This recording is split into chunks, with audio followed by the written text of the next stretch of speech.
DLC. And the next game that Anthony also has played that I want to spend more time on, but I guess feels perhaps tonally similar to Resistance Retribution in terms of being a relic of the past or hearkening back to a relic of the past, is Penny's Big Breakaway. I was provided a code for Penny's Big Breakaway. It was stealth dropped the day of the Nintendo Direct, developed by Evening Star, which is Christian Whitehead's studio. He was one of the developers on the beloved, by myself and many others, Sonic Mania. And Penny's Big Breakaway, in my opinion, is a Dreamcast game that exists in 2024.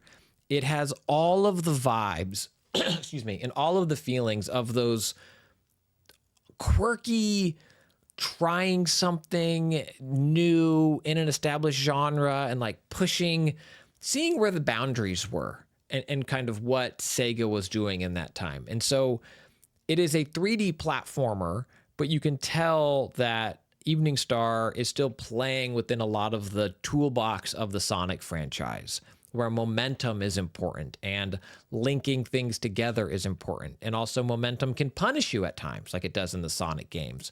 But it's brought into this 3D world in a way that I think is probably more successful than any Sonic 3D adaptation has ever been.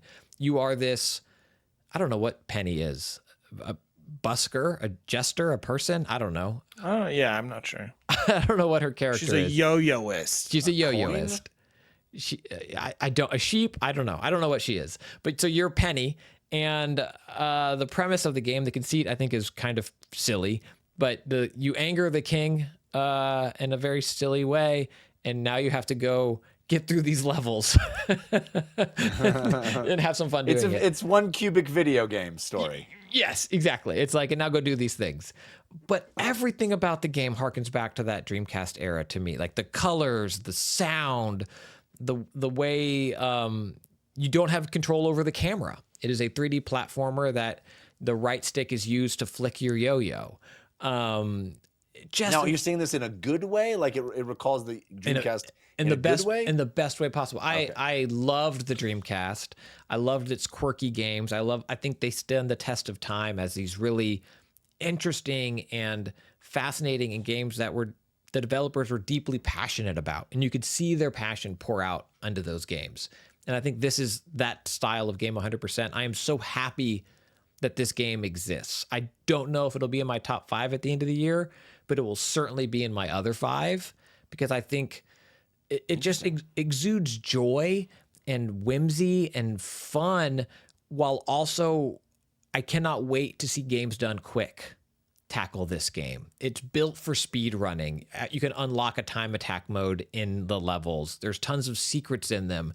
And if you're really good at it, you can almost Tony Hawk your way through a level of just, and it tells you like your combo, like you're riding on your yo-yo, you sleep your yo-yo, you flip off your yo-yo, like all these tricks you can do to keep yourself moving through these worlds. And the worlds are beautiful and colorful and full of whimsy and happiness. You know, it's not gray, brown, sadness. Right. My nits, I do not like Penny's character design. I don't know what she is. I just think she could look better or more iconic. Everything else in the game I think looks really, really cool. And then I don't know if it's bugs. Like there are some bugs in the game that I've encountered.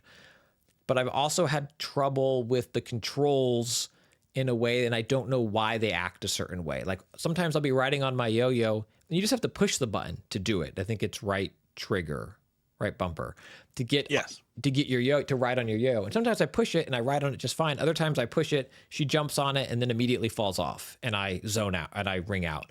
Sometimes I push on it and you can ride on it for, 40 seconds over water and it's no problem. Other times I push it and I ride on it for 5 seconds and I drown. And I don't know why the game's not communicating to me like what's happening. Like I was playing a lot of it on my Steam Deck where it runs flawlessly at 60 frames. I was loving it on Steam Deck, but I was having these issues and I was like, oh, maybe my Steam Deck controls are broken or something. So I sat down at my PC to play and I'm still encountering this inconsistency in how I think it tries to control. But when it hits, I don't know if any game creates the feeling that Penny's Big Breakaway does, but there's just enough of those frustration points where I feel like I figured out the puzzle, you know, in my head, or like I know what I'm supposed to do, and I think I'm doing it, but somewhere along the way I'm not, and I don't know quite what's not happening. But I love this game. I mean, I'm blown away by it. I'm curious, Anthony. I think maybe the technical stuff might rub you the wrong way a little bit more than me, but I'm curious. So I did notice the same thing you're talking about of like I want to swing on the yo-yo, but it's not it's like taking so one of the things she can do is she throws the yo-yo out like the length of her string and then she swings along it to like make a longer jump, but you can also double tap the button to throw out the yo-yo and that will like dash you. And sometimes I would do the wrong thing and was like, what is that? Okay, it must just be me. But yeah, I agree with a lot of the things you're saying. I do think that overall the game just is kind of, it feels dated, but not in a bad way. So you kind of like have to go into it knowing like this is not modern video game concepts at play. Like it is more in the like you're just running around, kind of like Sonic is still now. You know, you're running around and you're not necessarily it's just not as super as exciting, I guess, as I look for in a game these days. I would have probably loved it if I was younger. My son played a little bit of it and he was loving it, and I was like, okay, I understand. But yeah, it harkens back to a time like the Dreamcast era or even earlier of like these kind of platforming games where things were a little simpler and the fun was in the kind of the mechanics. So I think the speed and the momentum that she is able to do with the yo-yo, like you said, of riding on it or getting pulled by it. And there's a combo meter of you're doing a bunch of different moves and linking them together that I think is really clever and well implemented. It just doesn't, it feels additional and not like core to the experience. Is something you can do if you want to do it, but it's not if you're doing the time attack or you're doing like a score attack, it makes sense. But when you're just playing the game, it's not essential. You can just run around and just jump from place to place and use the different movements, and that just, I don't know, I didn't find it super engaging. Yeah, I almost feel like it suffers from not committing to the bit all the way, if that makes sense. Like even with the controls, I think the way they want you to play is you use your right stick to flick your yo-yo, and because there's no camera control, and then you use your trigger and bumper for your other yo-yo mechanics, riding on it and swinging on it. You can kind of stick it in the air and swing on it, but you can also do those same things with button presses. It's like, oh, well, A is also jump. We intended you to use right trigger, but you can also use A. And X can also throw your yo-yo, even though we kind of want you to keep your hand on the right stick to flick it. And I think because it has those options, I think playing using the face buttons is a worse experience, even if it is I agree, yeah. It's the traditional control experience. So I think a lot of people will be like, oh, I push A to jump. Of course I do. That's what you always use. But I think this game was really built around these other control experiences that are maybe harder to grok at first, but if you commit to them, they're great. And I agree with Anthony with what you're saying. You can complete a lot of the levels just kind of by walking and jumping. Like it doesn't make you do all the things. You don't have to have a 20 combo to do it. But if you do, or to unlock the secrets or to get the other stuff, I think it is a very exciting and rich experience, but it allows you to just kind of like ho-hum through it. And I think my fear is with this game, it will make a mediocre first impression. And then as you get into the further levels in the world and you start seeing the creativity on display of like what new thing, like it introduces like mini golf, you know, at some point, and like all these really quirky mechanics later on that if you've been building the reps, you can do these beautiful runs, you know.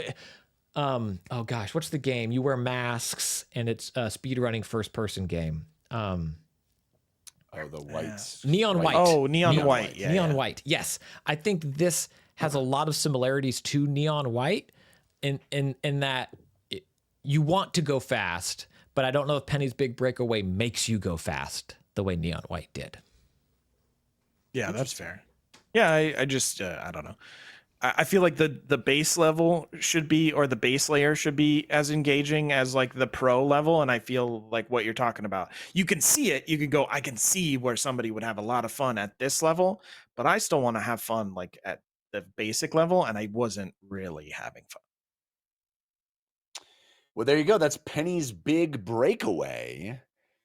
You can get the full audio version of this show by subscribing to the RSS feed, which you can find at dlcpod.com.